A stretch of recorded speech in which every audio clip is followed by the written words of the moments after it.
Agora, esta noite, quero que você abra comigo no capítulo 16 do Evangelho de Lucas. A partir do versículo 19, há uma história que Jesus contou. Havia um certo homem rico que se vestia de púrpura e linho fino e vivia todos os dias em grande luxo. E havia também um certo mendigo chamado Lázaro, que jazia à sua porta, cheio de feridas, e desejava alimentar-se com as migalhas que caíam da mesa do rico. Além disso, os cães vinham e lambiam suas feridas. E aconteceu que o mendigo morreu e foi levado pelos anjos ao seio de Abraão. O homem rico também morreu e foi sepultado. E no Hades, ergueu os olhos estando em tormento e viu ao longe Abraão e Lázaro em seu seio. E clamou dizendo: Pai Abraão, tem misericórdia de mim e envia Lázaro para que molhe a ponta do dedo em água e refresque minha língua, porque estou atormentado nesta chama. Mas Abraão disse: Filho, lembra-te de que, em tua vida, recebeste teus bens, e Lázaro, do mesmo modo, males. Agora, porém, ele está consolado, e tu estás em tormento. E além de tudo isso, entre nós e vós, há um grande abismo fixo, de modo que os que quisessem passar daqui para vós, não poderiam, nem os de lá passar para cá. Então ele disse: Rogo-te, pois, ó Pai, que o envies à casa de meu pai, pois tenho 5 irmãos, para que lhes dê testemunho, a fim de que não venham também para este lugar de tormento. Abraão lhe disse: Tem Moisés e os profetas, que os ouçam. E ele disse: Não, pai Abraão. Mas se alguém dentre os mortos fosse até eles, se arrependeriam. Mas ele lhe disse: Se não ouvem Moisés e os profetas, tampouco se deixarão persuadir, ainda que alguém ressuscite dos mortos. Bem, estou aqui esta noite não para dizer, vá para o inferno, mas sim, vá para o céu. E estou insistindo para que você não diga, estarei condenado, mas sim, serei salvo. E nesta história, a palavra inferno é usada, traduzida assim em nossa versão autorizada, embora na verdade seja Hades, pois o Hades aparentemente tinha 2 compartimentos. Um era chamado paraíso e o outro era chamado lugar de tormento. E aparentemente podiam ver uns aos outros através do abismo que os separava. E a palavra inferno hoje é constantemente usada como um palavrão. Você a ouve na televisão, vê nos filmes, nos escritos das pessoas, ouve no trabalho e na escola. A Revista Católica dos Estados Unidos, na edição de maio deste ano, 1983, fez uma pesquisa entre os americanos e chegou ao número de 86% dizendo que acreditavam na existência do inferno. Você consegue imaginar isso? 86% dos americanos acreditam que existe um inferno. No entanto, você nunca poderá entender o inferno sem primeiro compreender o grande amor, misericórdia e graça de Deus. E o inferno nunca deveria ser pregado por nenhum pregador sem lágrimas. Já ouvi alguns pregadores falarem sobre o inferno como se estivessem felizes por ele existir e felizes por pessoas estarem indo para lá. Mas eu não sou assim. Eu não gosto de pregar sobre isso. Eu faço isso apenas porque sou ordenado pelas Escrituras a pregar a palavra. E é contra o pano de fundo do amor, misericórdia e graça de Deus que eu devo pregar. Veja, o inferno não foi feito para o homem. O inferno foi criado para o diabo e seus anjos. Mas alguns tomaram liberdade na imaginação e distorceram a ideia do julgamento futuro. Isso faz com que algumas pessoas digam que Deus não é um Deus de amor, distorcendo o conceito bíblico do amor de Deus. Uma senhora disse há algum tempo: eu odeio a própria ideia do inferno. Eu também. E também odeio o pecado que leva as pessoas para lá. Eu odeio a guerra. Eu odeio o fato de que há pessoas passando fome no mundo. Mas a guerra é uma realidade no Líbano e em outros lugares. E a fome é uma realidade no nosso mundo. Infelizmente, odiar isso não muda os fatos. E odiar a morte não muda o fato de que um dia eu vou morrer. Paulo escreveu a Timóteo e disse: prega a palavra. E se eu devo ser fiel ao meu chamado como ministro do Evangelho de Jesus Cristo, devo incluir nessa palavra o que nosso Senhor Jesus Cristo ensinou sobre o inferno. Um clérigo disse que se ele mencionasse o inferno no púlpito, as pessoas o demitiriam. Bem, eu sei que lá na Carolina do Sul cheguei a um lugar, anos atrás, onde havia 16 placas de redução de velocidade e placas de pare, porque tantas pessoas haviam morrido naquele cruzamento. Agora, é errado o estado da Carolina do Sul colocar esses sinais e avisar as pessoas? É errado eu te alertar esta noite sobre o que Jesus ensinou e o que a Bíblia ensina de capa a capa? É errado um homem agitar uma lanterna para parar as pessoas em um cruzamento ferroviário? É errado erguer a bandeira e avisar sobre o julgamento que está por vir? Lembro-me de anos atrás, quando estávamos no Mississippi, havia um trecho de estrada e veio um daqueles terríveis tornados. Uma ponte foi arrastada pela enxurrada, e um homem, ao ver o que havia acontecido, saiu à noite e tentou acenar para os carros com seu lenço molhado e uma lanterna, mas nenhum deles parou. 5 carros caíram e todos os ocupantes morreram. Jesus curou uma vez um homem mentalmente perturbado, o gadareno, um homem possesso por demônios, e o povo pediu que Jesus os deixasse em paz. E ele atendeu ao pedido deles, ele os deixou. Você não precisa ouvir este sermão hoje à noite. Você pode dizer, não quero ouvir sobre isso. Deixe-me em paz. E Jesus pode atender sua oração e deixá-lo em paz. E se você for deixado em paz, pelo Espírito de Deus, você nunca poderá encontrar o perdão do pecado e você nunca poderá entrar no paraíso. As pessoas não querem ser avisadas sobre o julgamento e o inferno. E você pode dizer, isso não é da minha conta. Bem, suponha que você esteja se afogando e eu tenha o barco salva-vidas do Evangelho. Eu não vou deixar você se afogar se puder ajudá-lo. Você está faminto e eu tenho o pão da vida. Eu não vou deixá-lo sem alimento. Você foi envenenado pelo pecado e eu tenho o antídoto do Evangelho de Cristo. Eu não vou deixá-lo morrer. Você está perdido na escuridão e eu tenho a luz do Evangelho. Eu não vou deixá-lo sozinho. Você está em cativeiro e eu falarei a verdade que pode te libertar. Você está doente e eu falarei a verdade que pode te trazer cura. Você está em um caminho largo que leva à destruição e eu falo a verdade que pode te transferir para o caminho estreito que leva à vida eterna. Você está em um mar tempestuoso e revolto e eu falo a verdade que pode te levar ao porto seguro. Algumas pessoas dizem que não estamos realmente perdidos. O diabo disse isso a Eva no jardim do Éden. Quando Deus disse, se comer do fruto daquela árvore proibida, você certamente morrerá. O diabo sussurrou em seu ouvido, através da serpente, e disse, certamente não morrerás. Isso é chamado de universalismo. Em outras palavras, todos estão salvos, só não sabem disso. Hoje, há uma forma sutil de universalismo que está se espalhando, até mesmo entre grupos evangélicos, dizendo que ninguém realmente morrerá, que não existe inferno. Mas eu acredito que há, de acordo com os ensinamentos da Escritura. Creio que isso é intuitivo. Acho que o homem, em qualquer parte do mundo, sente que um dia terá que prestar contas e sofrerá de alguma forma pela vida desobediente que viveu aqui. E Jesus ensinou isso constantemente. Ninguém na Escritura falou mais sobre o inferno do que Jesus.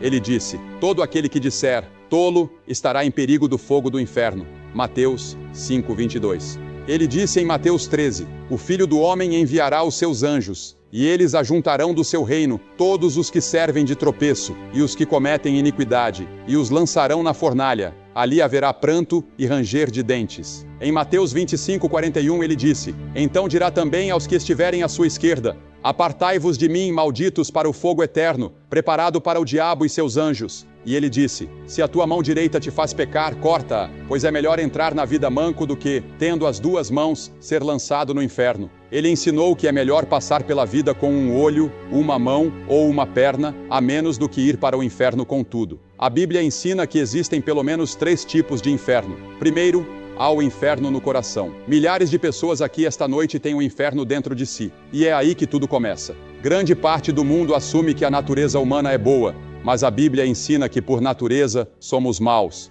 Somos egoístas, pecadores, rebeldes e perdidos no pecado. Em pecado me concebeu minha mãe, disse Davi.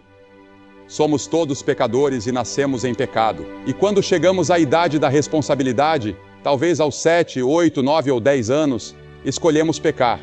Então nos tornamos pecadores por prática e continuamos a pecar, mesmo tendo computadores. Hoje usamos computadores para fraudes e todo tipo de coisa errada. E então há tudo isso que vemos, com autoridades procurando por plantações de maconha nas florestas e em todos os lugares, porque as pessoas estão plantando por toda parte. E qualquer comitê de investigação que você nomeie, ao final, sempre descobre algumas cobras. Porque a natureza humana é má, a natureza humana é corrupta. E é por isso que precisa de redenção, precisa ser transformada, precisa do novo nascimento. E foi para isso que Cristo veio. Existe o inferno no coração, o inferno da culpa. Um homem me escreveu há algum tempo dizendo que estava traindo sua esposa, vivendo parte do tempo com outra mulher em outra cidade. E ele disse: estou vivendo no inferno. Ele se viu preso nessa situação e aquilo era um inferno para ele. A Bíblia ensina que há um inferno ardente e destruidor no coração humano. As mesmas pessoas que parecem tão boas, saudáveis e corretas, podem da noite para o dia se transformar em assassinos cruéis e maníacos. Conheço uma mulher distinta, bonita, cujo marido era um dos líderes da comunidade. E sem quase nenhuma provocação, enquanto ele dormia, ela pegou uma pistola e o matou. Agora, ela está na prisão. E lemos sobre casos assim todos os dias nos jornais. Pessoas que eram consideradas boas e respeitáveis fazem coisas que jamais imaginaram que fariam. Existe o inferno da culpa dentro do coração. Depois, há o inferno da inquietação. A Bíblia diz: os ímpios são como o mar agitado. Neste último verão, estivemos na Europa, em Amsterdã, para aquela grande conferência de evangelistas itinerantes, que acredito ter sido uma das maiores conferências da história da igreja cristã. No entanto, encontramos muitas outras pessoas que estavam lá apenas buscando algo, mas sem saber o quê. Vi americanos, japoneses e pessoas de várias partes do mundo correndo como se suas vidas dependessem disso. Não sabiam para onde iam, nem o que estavam fazendo. Apenas corriam, tentando encontrar descanso e paz. E existe também o inferno da luxúria. Aquela que vive nos prazeres está morta enquanto ainda vive. Outro dia, alguém me perguntou o que significa a palavra luxúria. Falarei um pouco mais sobre isso amanhã à noite para os jovens, mas luxúria não significa apenas olhar para um homem ou uma mulher e admirá-los. Significa que se tivesse a oportunidade, você cometeria imoralidade. Em outras palavras, você deseja tanto que se tivesse a chance, cederia. E muitas pessoas vivem em fantasias, desejando no coração aquilo que não deveriam. Depois, há o inferno do ódio. Esse inferno do ódio tem causado guerras, tumultos e todo tipo de conflito. O inferno se manifestou na terra. E por fim, existe o inferno do futuro. E esse inferno futuro é uma continuação do inferno que já existe agora no coração, no lar e no mundo, exceto que ele nunca acaba. Como mencionei antes, Jesus falou mais sobre o inferno do que qualquer outra pessoa na Bíblia, mas ele nos advertiu para fugirmos dele. O próprio fato da existência do inferno torna o amor de Deus ainda mais impressionante e glorioso. O inferno foi preparado para o diabo e seus anjos, mas escolhemos ouvir o diabo, seguir o diabo, fazer o que ele diz. E mesmo assim, Deus nos ama tanto que criou um plano para nos salvar, para que nunca precisemos passar um único dia no inferno. Agora, qual é a natureza do inferno? Bem, existem muitos mistérios em torno desse assunto, mas essencialmente, o inferno é a separação de Deus. O pecado nos separa de Deus, e essa separação continua pela eternidade. Jesus usou 3 palavras para descrever o inferno. Ele usou a palavra morte. Deus é vida, e estar separado de Deus é estar morto, espiritualmente morto, separado da vida de Deus. Depois, ele usou a expressão trevas exteriores. Deus é luz, e no inferno estamos separados da luz, vivendo na escuridão. E então, ele usou a palavra fogo. E já me perguntei muitas vezes se esse fogo não seria um fogo interno, uma sede insaciável por Deus, um desejo de comunhão com Deus que nunca pode ser satisfeito. Rejeitamos Deus, viramos as costas para Ele e nunca mais podemos conhecê-lo. Essa história nos mostra que aquele homem não teve uma segunda chance.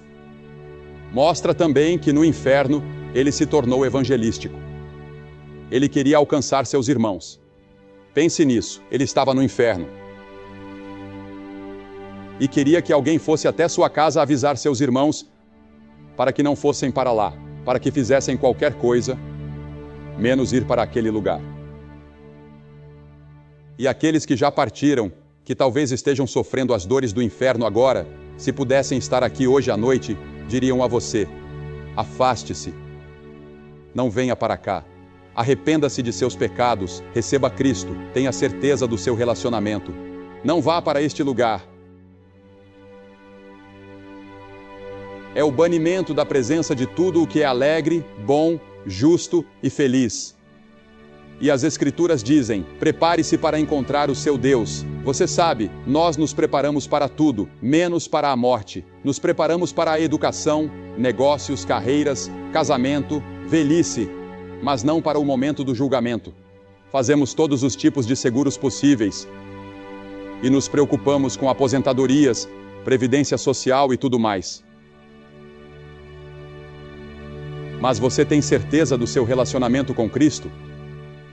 Está determinado que o homem morra uma só vez, e depois disso vem o juízo. A morte é um acontecimento que cada um considera antinatural para si mesmo, mas natural para os outros. Sabemos que o outro homem vai morrer. Sabemos que o câncer vai atingir outra pessoa. Sabemos que aquela outra pessoa pode morrer de ataque cardíaco ou em um acidente de carro amanhã, mas não eu. E vivemos como se fôssemos viver assim para sempre, mas não vamos. Em pouco tempo, tudo isso acabará para todos aqui. E você estará na eternidade. Onde estará? Banido de Deus? Ou com Cristo no paraíso? O homem na cruz que estava morrendo com Jesus era um terrível pecador. Ele merecia ser crucificado. Ele merecia o castigo de acordo com a lei. E ele reconheceu isso. Então ele se voltou para Jesus e disse: Senhor, lembra-te de mim quando entrares no teu reino. Foi só isso que ele disse. Lembra-te de mim? Ele não teve tempo de ser batizado. Não teve tempo de se tornar membro de uma igreja. Não teve tempo de fazer nada, exceto simplesmente crer. E Jesus disse: hoje estarás comigo no paraíso. Pense nisso. A primeira pessoa que Jesus levou para o paraíso com ele foi aquele ladrão, aquele assassino, aquele homem que merecia o inferno. Mas na cruz, Cristo estava morrendo por pessoas como ele.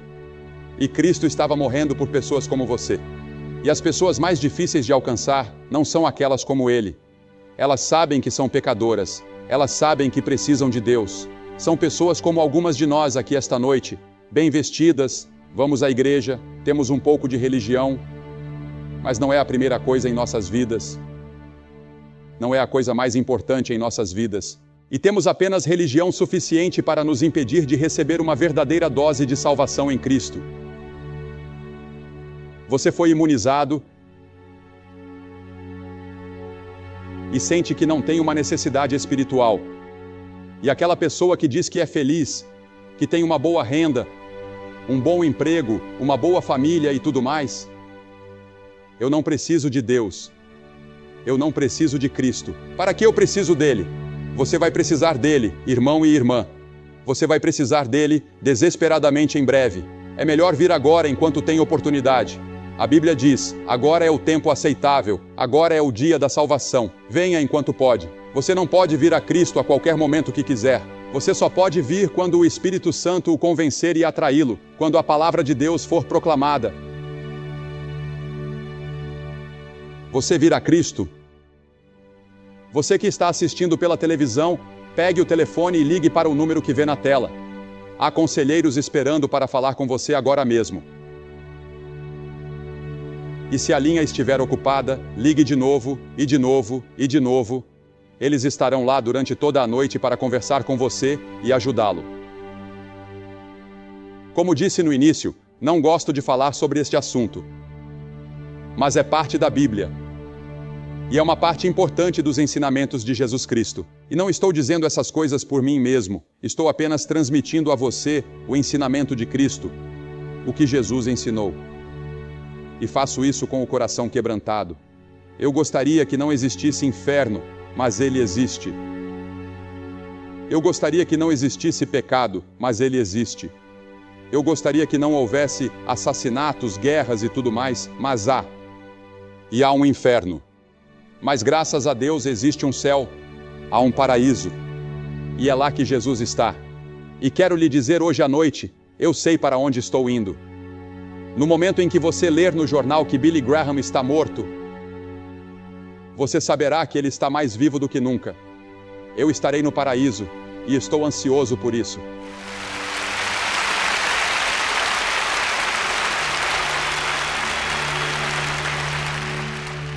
E milhares de vocês aqui hoje à noite podem dizer a mesma coisa, mas outros milhares não podem. Você não pode dizer isso com certeza. Você não tem essa segurança. Você não gostaria de ter certeza, ao sair daqui hoje, de que está a caminho do céu? De que está a caminho do paraíso com Cristo? Você pode ter essa certeza. A Bíblia diz essas coisas. Escrevo para vocês que creem no nome do Filho de Deus, para que saibais que tendes a vida eterna. Paulo disse: estou certo de que ele pode guardar tudo o que entreguei a ele para aquele dia. Eu sei. Você pode saber. Você diz: bem, Billy, o que eu teria que fazer? Tudo bem, você teria que fazer 3 coisas. Primeiro, deve se arrepender dos seus pecados. Arrependimento significa mudar sua mente, mudar seu jeito de viver. Deixe Cristo entrar e ajudá-lo a mudar. Ele ajudará você a fazer a mudança. Você não pode mudar por si mesmo. Você é fraco. Mas se você disser: Senhor, estou disposto, Ele o ajudará. E a segunda coisa é, pela fé, receber Cristo, que morreu por você e ressuscitou. Pela fé. Você não pode entender tudo, mas você vem pela fé e confia. E coloca sua total confiança nele, somente nele. E então, em terceiro lugar, você o obedece, segue-o, serve-o, trabalha por ele e faz todas as boas obras que puder por amor a ele, em seu nome, ajudando o seu próximo, amando o seu próximo. Nisto todos conhecerão que sois meus discípulos, se tiverdes amor uns pelos outros. Você está disposto a fazer isso? Hoje à noite vou pedir que você faça algo que vimos centenas de pessoas fazerem aqui em cada culto, desde que chegamos a Sacramento.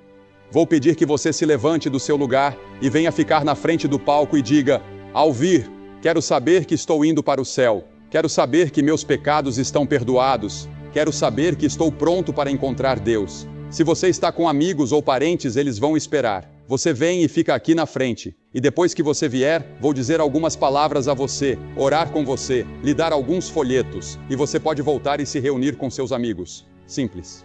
Mas toda pessoa que Jesus chamou no Novo Testamento, Ele chamou na frente de outras pessoas. Ele chamou publicamente. Há algo em vir à frente de maneira aberta e pública que ajuda a resolver isso. Você pode ser um líder em sua igreja, mas não tem certeza. Há algum tempo, tivemos um bispo que veio à frente publicamente para tomar uma decisão. Ele disse: eu só queria ter certeza. Você precisa ter certeza hoje à noite e você vem. Ou talvez você nunca tenha recebido Cristo antes. Venha e resolva isso hoje à noite. Você pode fazer isso agora, rapidamente. Basta se levantar do seu lugar. Centenas de vocês de todos os lugares. Você pode estar no coro lá em cima. Leva cerca de 2 minutos para vir. Então se levante e venha. Vamos esperar por você.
Como você que está assistindo pela televisão pode ver, Aqui em Sacramento, Califórnia, centenas de pessoas estão vindo para fazer seu compromisso com Jesus Cristo esta noite e para certificar seu relacionamento com Cristo.